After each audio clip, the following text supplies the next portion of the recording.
किती सुंदर वाटतं ना हे सगळं बघायला. पावसात भिजणारी लहान मुलं, शेतात आनंदाने काम करणारा शेतकरी आणि पावसाच्या प्रत्येक थेंबासोबत नव्याने जगणारी ही धरती. पण थांबा थांबा, आजची खरी परिस्थिती मी तुम्हाला दाखवतो. सो हे गाईज, मी हिमांशू तुमचं स्वागत करतो माझ्या एका वेगळ्या ब्लॉगमध्ये. आणि गाईज, आज मी तुम्हाला काहीतरी वेगळ्या गोष्टी दाखवणार आहे आणि आज मी तुम्हाला एका अशा ठिकाणी घेऊन जाणार आहे जे ठिकाण तुम्ही बघितल्यानंतर तुम्ही कधी स्वप्नातही विचार केला नसेल की ही जागा अशीही होऊ शकते ह्या दिवसात. सो चला, आता जास्त वेळ न लावता मी आज तुमच्यासाठी काहीतरी आगळं आणि वेगळं घेऊन आलेलो आहे या ब्लॉगमध्ये. जसं की तुम्ही मागचा माझा बड्डेचा ब्लॉग बघितला, गायींना रेडियम बेल्ट घालायचा ब्लॉग बघितला, तसंच आज मी काहीतरी वेगळं घेऊन आलेलो आहे जे माझ्या पॉईंट ऑफ व्ह्यूने नसणार आहे, तर ते दुसरं कोणाच्या तरी पॉईंट ऑफ व्ह्यूने असणार आहे. सो चला, जास्त वेळ न लावता आपण लगेचच निघू आणि त्या जागेवरती लगेचच पोहोचू.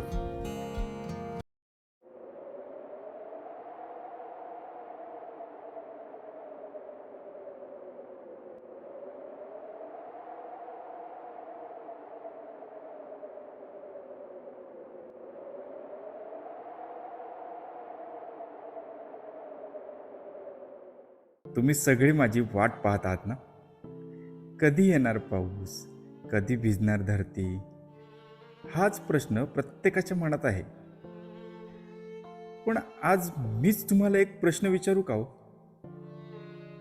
मी येत नाही याची तक्रार तुम्ही करता, पण मी यायला जे घर लागतं ते तुम्ही जपलत का हो?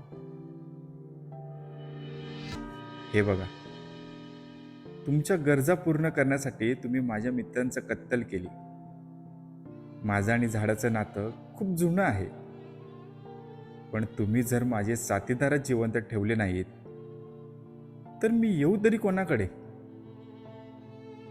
तुम्हाला सर्वांनाच माहीत असेल, तुम्ही लहान असताना सुट्टी लागली की तुमच्या नातेवाईकांकडे जायचा हट्ट करायचात ना. पण आज जर ते नातेवाईकच या जगात नसतील तर तुम्ही जाल का त्यांना भेटायला? माझंही अगदी तसंच झालं आहे. मी पृथ्वीवर यायला तयार आहे, पण माझ्या स्वागतासाठी उभे असलेले झाडांचे हातच तुम्ही तोडून टाकले. ज्या झाडांच्या सावलीत तुम्ही लहानाचे मोठे झालात, आज त्याच झाडांची जागा सिमेंटने घेतली आहे. मग आता माझ्यावर राग का? चूक माझी नाही. मी तर आजही यायला तयार आहे. फक्त तुम्ही माझ्यासाठी पृथ्वीचं दार बंद केलं आहे. आज तुम्हाला माझं येणं आनंद देतं. मी येतो तेव्हा तुम्ही फिरायला बाहेर पडता, माझ्यात भिजता, माझा आनंद घेता. पण मी फक्त तुमच्यासाठी आठवणी घेऊन येत नाही, मी त्या शेतकऱ्यासाठी उद्याची भाकरी घेऊन येतो.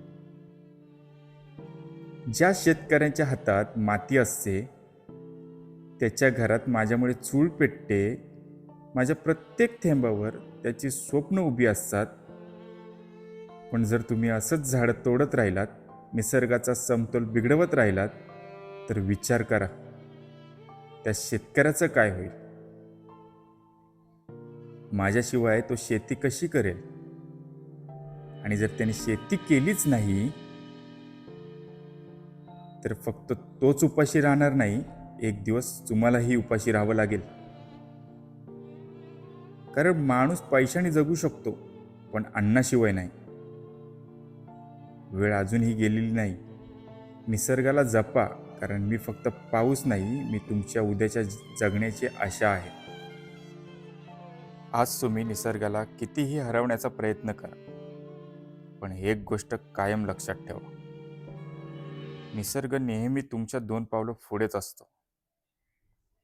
कारण आपण निसर्गाला हरवू शकत नाही, आपण फक्त त्याच्यासोबत जगायला शिकू शकतो. धन्यवाद.